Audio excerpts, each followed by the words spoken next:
বিসমিল্লাহির রহমানির রহিম। ধৈর্য ধরো ভাই, ধৈর্য ধরো বোন। আল্লাহ নিজের হাতে তোমার জীবন থেকে সব বিষাক্ত মানুষকে দূর করে দিচ্ছেন। যারা তোমাকে কষ্ট দিয়েছে, যারা তোমার স্বপ্ন ভেঙেছে, যারা পিঠের পিছনে ছুরি মেরেছে, তাদেরকে আল্লাহ এখন নিজেই সরিয়ে দিচ্ছেন।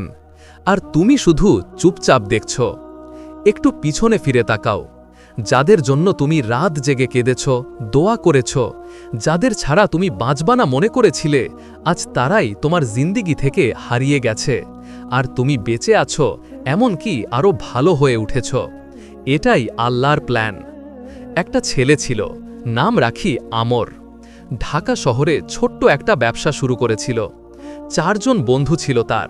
বলতো, ভাই, আমরা তোর সাথে আছি মরণ পর্যন্ত। যখন ব্যবসায় লস হলো, টাকা লাগলো, তখন একে একে সবাই মুখ ফিরিয়ে নিল। একজন বলল, তুই তো ব্যর্থ, আমার সময় নষ্ট করিস না। আর একজন তার আইডিয়া চুরি করে নিজের নামে কোম্পানি খুলে ফেলল। আমর রাতে একা বসে কাঁদত, ইয়া আল্লাহ, আমি কি এমন পাপ করেছি যে সবাই আমাকে ছেড়ে চলে গেল? কিন্তু আল্লাহ চুপ করে দেখছিলেন। আর ধীরে ধীরে সব বদলে গেল। যে বন্ধুটি আইডিয়া চুরি করেছিল, তার ব্যবসা 6 মাসের মধ্যে ডুবে গেল। যে বলেছিল তুই ব্যর্থ, আজ সে নিজেই চাকরি খুঁজছে। আর আমর, আল্লাহ তাকে এমন একজন মানুষের সাথে মিলিয়ে দিলেন যে তার হাত ধরে আবার দাঁড় করালো। আজ আমরের ব্যবসা আগের চেয়ে 10 গুণ বড়। সে যখন পিছনে তাকায় তখন হাসে। আল্লাহ বলেছিলেন, আমি তোমার জন্য যা ভালো তাই করব। আর আল্লাহ সত্যি বলেছেন। তোমার জীবনেও একই ঘটনা ঘটছে। যে মেয়েটি তোমাকে ছেড়ে চলে গেল, আল্লাহ তাকে সরিয়ে দিয়েছেন, কারণ সে তোমার জন্য ভালো ছিল না। যে বন্ধুটি তোমার রাজঘরের লোকের কাছে ফাঁস করে দিল, আল্লাহ তাকে সরিয়ে দিয়েছেন, কারণ সে তোমার গোপনীয়তার যোগ্য ছিল না।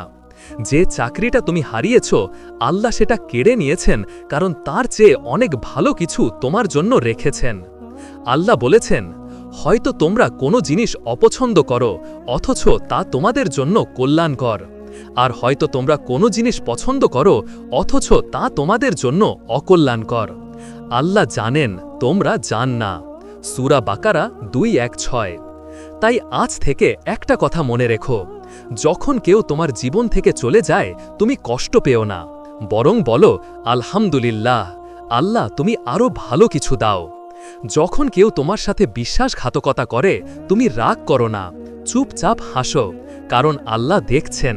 আর আল্লাহ যখন বদলা নেন, তখন কেউ বাঁচে না। রাসূলুল্লাহ সাল্লাল্লাহু আলাইহি ওয়াসাল্লাম বলেছেন, যে ব্যক্তি আল্লাহর উপর ভরসা করে, আল্লাহ তার জন্য যথেষ্ট হয়ে যান। তিরমিজি। তাই আজ রাতে যখন তুমি সেজদায় যাবে, শুধু এটুকু বলো, ইয়া আল্লাহ, যারা আমাকে কষ্ট দিয়েছে তাদেরকে ক্ষমা করো। আর যদি তারা আমার জান্নাতের পথে বাধা হয়, তাহলে তাদেরকে আমার জীবন থেকে এমনভাবে সরিয়ে দাও যেন আমি আর কখনো তাদের মুখ না দেখি। আর রাতে যখন তুমি ঘুমাতে যাবে, মনে মনে হাসবে, কারণ আল্লাহ তোমার পক্ষে কাজ করছেন। তিনি নিজের হাতে তোমার জীবন পরিষ্কার করছেন। যা তোমার জন্য ভালো না, তা সব সরিয়ে দিচ্ছেন। আর যা তোমার জন্য সবচেয়ে ভালো, তা ধীরে ধীরে তোমার কাছে নিয়ে আসছেন। ধৈর্য ধরো। আল্লাহ কখনো তার বান্দাকে হতাশ করেন না। তোমার গল্পের সবচেয়ে সুন্দর অধ্যায় এখনও লেখা হয়নি। আল্লাহ সেটা নিজের হাতে লিখছেন। আর যেদিন সেটা শেষ হবে, তুমি নিজেই বলবে, ইয়া আল্লাহ, তুমি যা করেছ তার জন্য লাখ লাখ শুকরিয়া। আমি যে কষ্ট পেয়েছিলাম, আজ বুঝতে পারছি সেগুলো ছিল আমার জীবনের সবচেয়ে বড় নেয়ামত। আল্লাহুম্মা সাল্লি আলা সাইয়্যিদিনা মুহাম্মদ ওয়া আলা আলিহি ওয়া সাহবিহি ওয়া সাল্লিম।